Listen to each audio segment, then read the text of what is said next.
இன்றைக்கி நம்ம மீன் குழம்பு செய்ய போகிறோம். இது என்ன மீன் குழம்பு அப்படின்னா, எங்கள் ஊரில் இந்த மீன் வந்து முண்டக்கண்ணி பாறை அப்படின்னு சொல்லி நாங்கள் சொல்லுவோம். உங்கள் ஊரில் நீங்கள் என்ன மீன் சொல்லுவீங்கன்னு எனக்கு தெரியாது. உங்கள் ஊரில் என்ன மீன் சொல்லுவீங்கன்னு சொல்லி எனக்கு கமெண்ட் பண்ணுங்கள். இன்றைக்கி நம்ம இதுதான் மீன் குழம்பு செய்ய போகிறோம். மீன் குழம்பு செய்ய போகிறதுக்கு என்னதான் தேவை அப்படின்னா, நான் ஏற்கனவே மிக்ஸி கப்பில் தேங்காய், வெங்காயம், வெள்ளைப்பூடு வச்சு நான் அரைச்சி வச்சுருக்கிறேன்.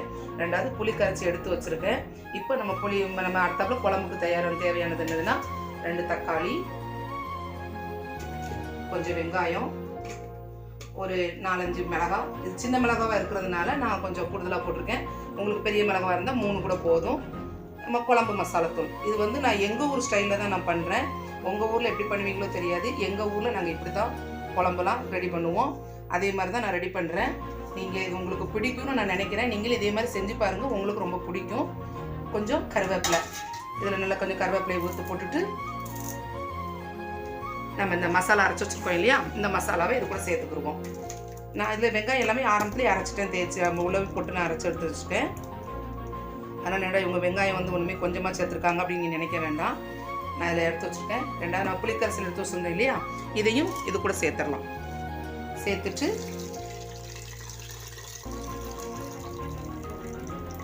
அவ்வளோதான். புளிக்கரில் சேர்த்துட்டு நல்லா தக்காளி பழத்தை உடச்சி விடணும் இல்லையா, தக்காளி பழத்தை உடச்சி விட்ருவோம். தக்காளி பழத்தை உடச்சி விட்டாலே போதும். அது நல்லா வெந்து நமக்கு நல்ல டேஸ்ட்டு தந்துடும். உரப்பு உங்களுக்கு இது போதும் அப்படின்னு நினைக்கிறவங்க இப்போ இந்த உரப்பு மட்டும் சேர்த்துக்கலாம். இல்லை உங்களுக்கு வந்து கூடுதலாகவே எங்களுக்கு உரப்பு வேணால் நீங்கள் இது கூட கொஞ்சம் வத்தப்படி சேர்த்துக்கலாம். எங்கள் வீட்டில் உரப்பு எப்போவுமே நார்மலாக தான் நாங்கள் எடுப்போம். அதனால் உரப்பு எப்பவுமே காரம் ரொம்ப அதிகம் எடுக்க மாட்டோம். எல்லாத்தையும் சேர்த்து நல்லா மிக்ஸ் பண்ணிவிட்டு நம்ம இப்போ இதை அடுப்பில் வச்சு நல்லா கொதிக்க விட்டுருவோம். கொதிச்சதுக்கு அப்புறம் தான் நம்ம என்ன செய்யணும் அப்படின்னா, மீனை போடணும். அதுக்கு முன்னாடியே போட்டுட்டோம் அப்படின்னா ஒரு சில மீனை வந்து என்ன செய்யணும், நல்லா உடஞ்சிரும். ஆனால் இந்த மீன் உடையாது. இருந்தாலும் நாங்கள் எப்போவுமே வந்து அந்த மீன் வந்து நாங்கள் கொதிச்சதுக்கு பிறகு தான் நாங்கள் எப்போவுமே அதில் நாங்கள் மீனை வந்து கொதிச்சதுக்கப்புறம் தான் குழம்புடைய சேர்க்கவே ஆரம்பிப்போம். ஓகேவா? சரி, இப்போ நம்ம அடுப்பை பற்ற வச்சு நம்ம இப்போ ஸ்டவ்வை பற்ற வச்சுட்டு நம்ம எல்லாம் ரெடி பண்ணி வச்சுருந்தோம் இல்லையா, அந்த குழம்பு மட்டும் எடுத்து அடுப்பில் வச்சுருவோம். வச்சுட்டு குழம்பு ரொம்ப கட்டியாக இருக்குது. நான் மிக்ஸி கப்பை நம்ம தேங்காய் அரைச்சோம் இல்லையா, அந்த மிக்ஸி கழுவுனதில் தண்ணி மிச்சம், நான் அதை இது கூட சேர்த்துக்கிறேன். சேர்த்துட்டு கொஞ்சமாக உப்பு போட்டுக்கிடுவோம். உப்பு சேர்க்கணும்ல, உப்பு சேர்த்தா தானே குழம்பு டேஸ்ட்டாக இருக்கும். அதனால் நம்ம வச்சுக்கிறோம்.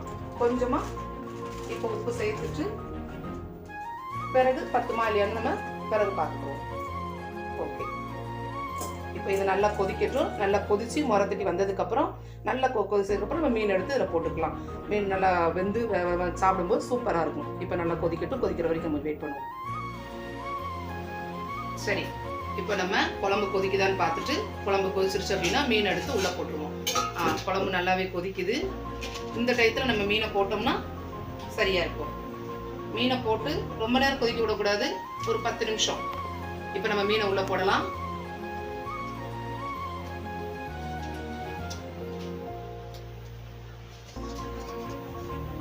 நான் அப்பவுமே நல்லா மஞ்சள் உப்புலாம் போட்டு நல்லா மீனை நல்லா கழுவி எடுத்து வச்சுருந்தேன். அதனால தான் இப்போ எடுத்த உடனே உள்ள போடுறதுக்கு நமக்கு கொஞ்சம் நல்லா இருக்கு. இப்போ நம்ம இதை போட்டுட்டோம்னா, போட்டு முடிச்சதுக்கப்புறம் இதில் நம்ம உப்பு வரப்பு கரெக்டாக இருக்கான்னு பார்க்கணும் இல்லையா. மீனை போட்டுட்டு என்ன செய்யணும், இப்படி கொஞ்சம் எடுத்து கொஞ்சம் மிக்ஸ் பண்ணி விட்டுட்டு உப்பு வரப்பு பார்த்துட்டு ஓகே அப்படின்னா கொஞ்சம் உப்பு வரப்பு பார்ப்போம். உப்பு கொஞ்சம் கம்மியாக இருக்குது. நான் கொஞ்சம் உப்பு சேர்த்துக்கிறேன். உப்பு சேர்த்துட்டு ரொம்ப நேரம் கொதிக்க விட வேண்டாம். ஒரு 10 நிமிஷம் இந்த தீயை கொஞ்சம் நம்ம நார்மலில் கொண்டு போயிடுவோம். ஏன்னா அதிகமாக தீ வைக்கும்போது என்ன ஆகும்னா, மீன் ரொம்ப வெந்து இதாயிரும். மீன் ரொம்ப வெந்துட்டுனா கல்லுங்கணக்காயிரும். கொஞ்சம் நம்ம தீயை குறைச்சி வச்சுக்கிட்டோம் அப்படின்னா அந்த சூட்லேயே அது வேகும்.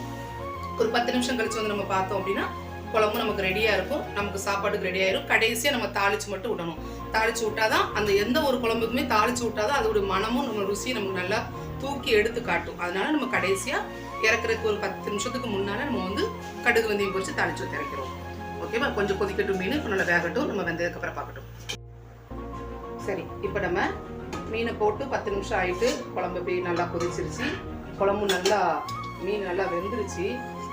நல்லா எல்லா பக்கமும் நல்லா குழம்பு நல்லா சுற்றி வர நல்லா கொதிக்க ஆரம்பிச்சிட்டு மீனும் நல்லா வெந்திருக்கும்.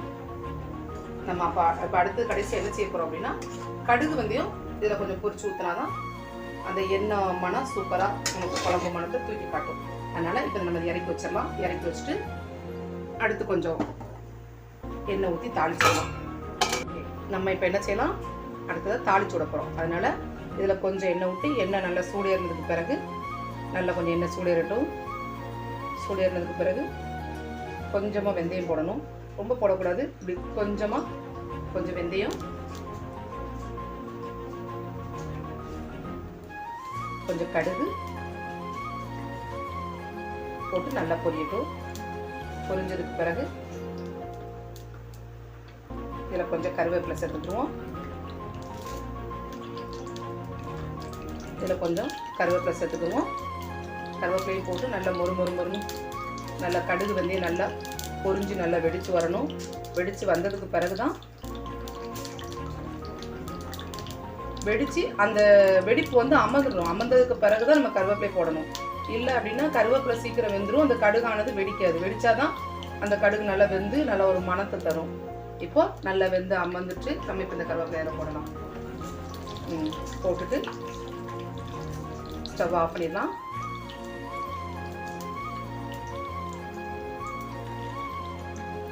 ஸ்டவ் ஆஃப் பண்ணிவிட்டு அப்படியே நம்ம இந்த குழம்புல ஊற்றி விட்டுருவோம்.